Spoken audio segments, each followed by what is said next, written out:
பிஸ்மில்லாஹிர் ரஹ்மானிர் ரஹீம். நூன் சாக்கின் தன்வீன் எஃபா நேற்று போட்டோம் இல்லையா? அந்த பாடங்களை தொடர்ந்து கவனிக்கிறவங்களுக்கும் புரியும். தொடர்ந்து கவனிங்க இன்ஷா அல்லாஹ். ஒவ்வொரு பாடத்தையும் உங்களுடைய நண்பர்களுக்கும் ஷேர் பண்ணுங்கள், அதனுடைய சட்டங்களை விளங்கிக்குவாங்க.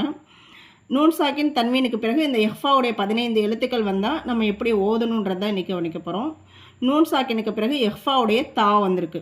அப்போ இதை மூக்கில் நம்ம நூனை மறைச்சி ஓதணும்.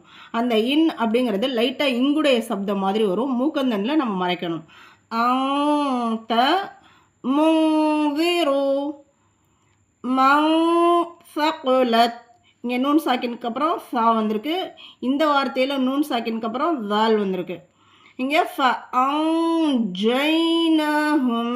எழுத்துக்களுடைய உச்சரிப்பையும் கவனிக்கணும், நம்ம சட்டங்களையும் கவனிக்கணும், மஹ்ராஜ் எழுத்துக்களுடைய உச்சரிப்புகளையும் கவனிக்கணும். கடா ஜபர் வந்தால் நீட்டணும். நூன் சாக்கினுக்கு பிறகு இங்கே ஜீம்.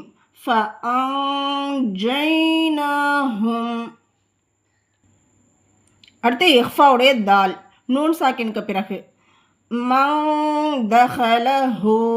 இங்கே உல்டா பீஸ் இருக்கு, நீட்டணும் ஒரு அலிஃப் அளவுக்கு. இங்கே நூன் சாக்கினுக்கு பிறகு இஹ்ஃபாவுடைய தால். இங்கே நூன் சாக்கினுக்கு பிறகு இஹ்ஃபாவுடைய ஜா. இங்கே நூன் சாக்கினுக்கு பிறகு இஹ்ஃபாவுடைய சீன். இங்கே கடாஜே இருக்கு, கீழே நீட்டணும். இங்கே நூன் சாக்கினுக்கு பிறகு இஹ்ஃபாவுடைய ஷீன்.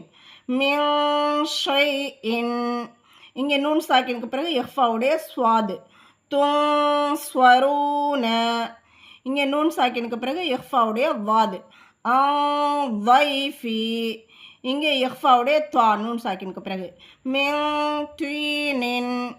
இங்கே நூன் சாக்கினுக்கு பிறகு இஹ்ஃபாவுடைய வா.